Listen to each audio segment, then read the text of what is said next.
I am very pleased to be here, and I've seen familiar faces, some from further back than just the season of Lent when I was here for the 3 weeks. And I'm very pleased to be invited back, and my mom is here, so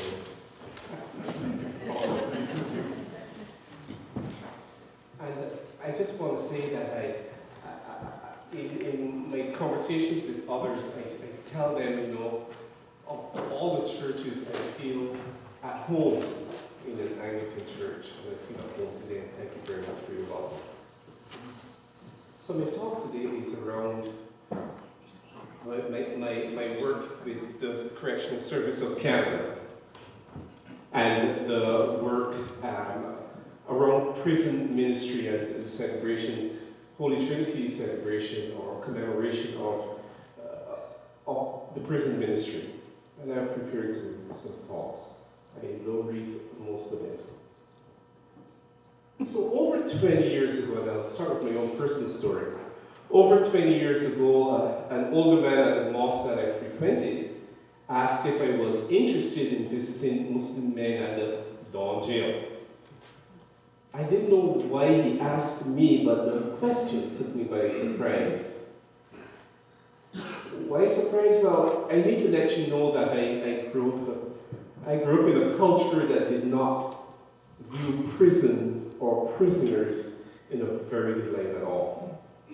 Being a jailbird, as we call it in Barbados, was not someone you want to be or would want to even associate with. Regularly, when I was a young person, when little kids misbehaved, they would be threatened to be sent to Dodds. Dodds was a youth detention center, and I distinctly remember an entire family that was marginalized because they had 2 sons who went to prison. So even visiting people in prison was not an encouraging thing in my youth. So after Mr. Harun asked me if I wanted to visit Muslims in jail, I asked about the duties of this visitor. And he told me that it would involve reassuring prisoners, taking their religious literature, and just visiting now and again, he said. It sounded easy enough. So I got back to him and said, yes, I will sign up to be the Muslim visitor at the Dawn jail. Easy, right? Sure it is. So I got my security check, I got my volunteer training, and away I went. And I want to say that the reality was not what it was not what Mr. Harun told me that I was getting myself into. He did not tell me about negotiating people out of a hunger strike, nor visiting someone through a food slot in segregation. He didn't tell me about the fear that so many first-timers in jail faced and the support that they needed. Granted, he didn't have to, but it might have kept me from saying yes. But he also did not tell me about the gratitude that so many of these men had when they finally saw someone that would remind them of God's presence and God's love, that would help them through the tough spots that they found themselves in. He did not even hint of the satisfaction that visiting prisoners would bring. So I guess with the left and the right, it kind of evened itself out. And this work at the Toronto jail, the Dawn jail, after that work, after a few years of doing that, I got the opportunity to train professionally for chaplaincy and started my chaplaincy career in 1995. And here I am today, responsible, as Canfield said, to ensure the delivery of chaplaincy services in the Ontario region of the Correctional Service of Canada, and to ensure that offenders of all faiths receive services. Important sounding, right? But our concern today is to support Holy Trinity's Day of the observance of the prison ministry. For many Christians, the verse in Matthew 25, verse 7, I was in prison and you visited me. That verse forms the rationale that encourages Christians and people to visit the imprisoned. Islamic tradition also encourages Muslims to visit in the hope of finding God there with the prisoner. Luke 4:16 mirrors Isaiah, the Old Testament verse, Isaiah 61:2. It says, "He has sent me to bind up the brokenhearted, to proclaim freedom for the captives, and release from darkness for the prisoners, to proclaim the year of the Lord's favor." So, visiting prisons is rooted in our shared theologies. And all over Canada, volunteers and professionals visit prisoners with the hope of offering hope and support to the thousands of men and women who find themselves incarcerated, be they in federal prisons, when their offenses have caused them to be sentenced for 2 years or more, or if they are in provincial or territorial institutions. Professional chaplains provide religious leadership, companionship, and encouragement. They accompany inmates through some of the most difficult moments, when they might be sentenced, when they receive bad news about their families that they can't do anything about, and even when their own serious illnesses occur when they are incarcerated. At the very end of the spectrum of life, chaplains regularly accompany people as they die behind bars. The other side of professional chaplaincy are volunteers. Volunteers who occupy a central and important role in the care of incarcerated people. And volunteerism from within Canada's faith communities has always been an important part of the response to meeting the spiritual and religious needs of offenders. This volunteerism spans corrections in its entirety. Volunteers are in institutions, in parole offices, in the community even. Volunteers sit on boards and contribute to the overall care of people in correctional facilities. The goal of correctional service is really to assist offenders to return to the communities as law-abiding citizens.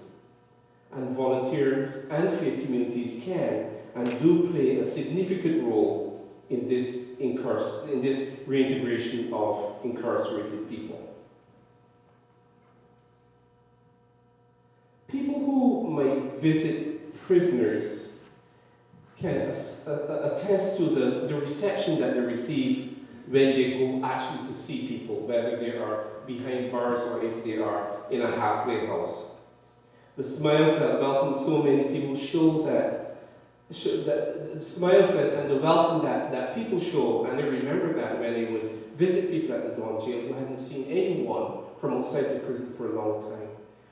The genuine smiles and a feeling of affection really impacts on you as a caregiver, as someone who is delivering services or responding to the need of the imprisoned. I wanted to raise the example of the story of retired Anglican priest Carol Finley. She's well known in Kingston, and she's well known nationally. And if you listen to the CBC recently, there was a special that featured her and her work. Now, Carol Finley started book clubs for inmates in 2009 at Collins Bay Institution. I don't know if you've ever been to Collins Bay, but Collins Bay is one of the older facilities, and it's not really conducive to good engagement and prisoner movement, etc. But Carol said, when I went into Collins Bay, I thought that I would do prayers with guys in segregation. When she did not find a place for religious engagement, she said, I had to find something with small s spirituality. Small s spirituality. Not the religious response of prayers and singing, etc. So, in her wisdom, she started a book club with 20 men at Collins Bay. in 2009.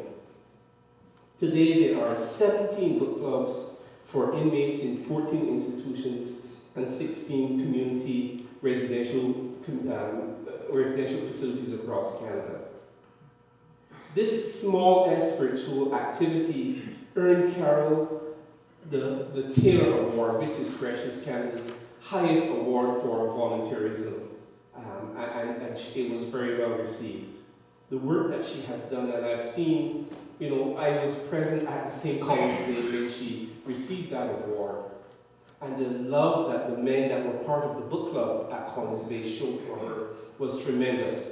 And the amount of times that I heard that one evening, Carol, working with you has changed my life. It was moving and significant. So the small S spirituality that Carol used was significant because it wasn't the traditional or what we might expect of prison visiting. It is the other side of setting the captive free.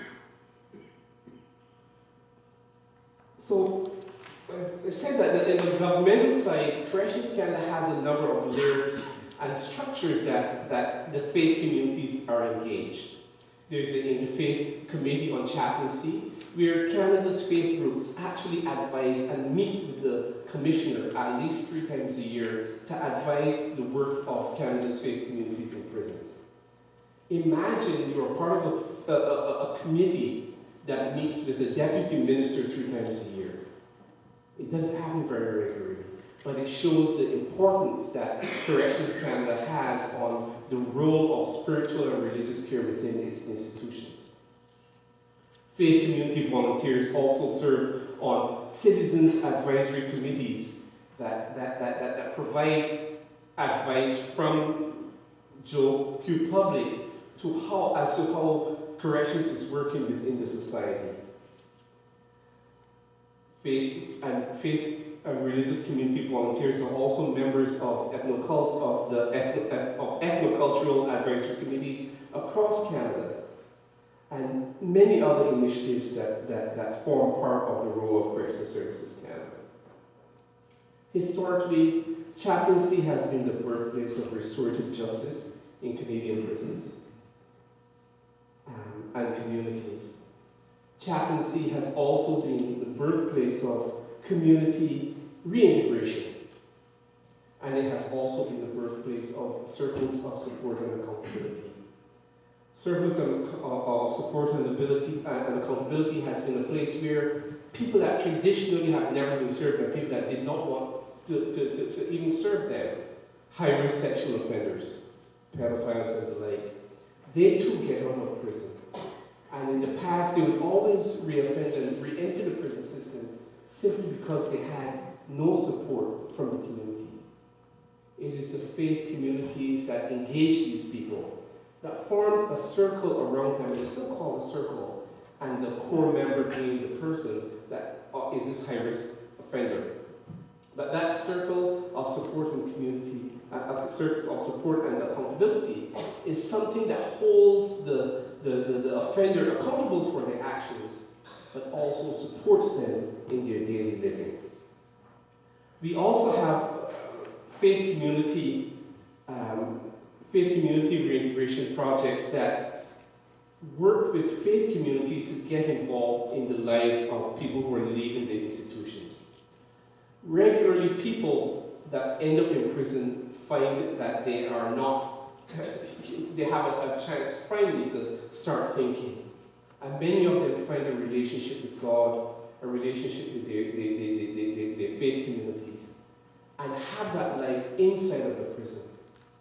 What happens regularly on release from the prison, that support is no longer there. And it's a great miss. And regularly, people who have had strong attachment within the prison, but find no attachment outside of the prison, and reoffend when they get back and they ask what happened. They regularly say, I didn't have the support that I needed, the support that I have while I'm in prison. I didn't have that outside of the prison. And this itself is a is an opportunity for faith communities and for sure Holy Trinity. That no one is asking that everyone goes to the dungeon, it's not there anymore, that you leave your comfortable homes and go to visit someone that's incarcerated. But the openness of the congregation to someone that's incarcerated. Sometimes family members are part of our congregation, but they do not feel a welcome place that they may have a conversation about how do we manage with someone that's in prison.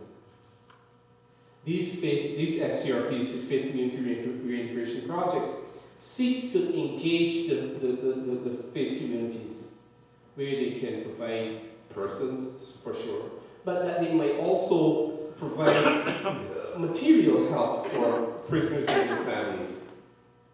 There is one project in Peterborough, and one faith community in Peterborough, all they do is to provide a startup for people returning to the community. All they provide is furniture.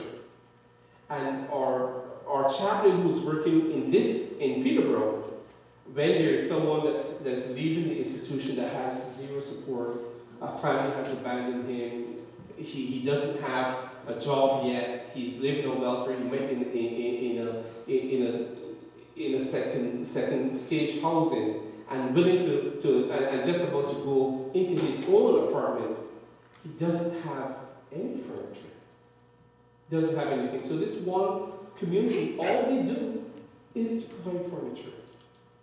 And that is the extent of their ministry. But the impact that has on an individual person is tremendous. And those are the types of creative ways that faith communities can get involved in the care of people reintegrating. Everyone, or almost everyone, in Canadian prisons will eventually leave prison. Very few people, we have the high flyers, right? We know that they have been on the front page of the newspaper, that they would never, ever return to society. But the great majority of people that are in Canadian prisons, will return to their communities. And it is the awareness of faith communities that would help that transition move in a smooth and natural way. The same call and looking for God that people have when they are in prison, that doesn't die on leaving the prison. It is alive, and it needs to be nurtured. It needs to be helped, it needs to be encouraged, and it needs to be supported. And opportunities like this, where Holy Trinity can find a day that they seriously think about prison ministry, about people who are incarcerated, who are the people who are serving them and their families, is one step, and a tremendous step into understanding and helping people who are incarcerated and their families. I wanted to end and say that I'm available to be a conduit for your community if Holy Trinity wants to become involved. It is not a thing that everyone would want to become involved in, but certainly everyone here this morning can do something. What is that? We can all pray for the success of all those thousands of people of faith involved in prison ministries and on all levels. We can pray for the deliverance of the thousands of men and women who are incarcerated and those who still remain in the care of the Correctional Service of Canada and in the province of Ontario and all the provinces and territories across Canada. We can also pray for the men and women who care for these people in the prison system. The wardens, the correctional officers, the parole officers, the food services managers. That is the thing that we can do. And certainly, prayer is free. It doesn't take much to do. And I encourage you today and this week, if you can keep on your mind people who are in prison. I also would ask, I also ask you to pray for me and for the success of the work that I do. thank you to the fine members of Holy Trinity for your invitation, and to ask God's blessing on your church family, those who are present here today, those who are not present today, those who have passed away, and those of us who wait. May God continue to bless us all. Thank you.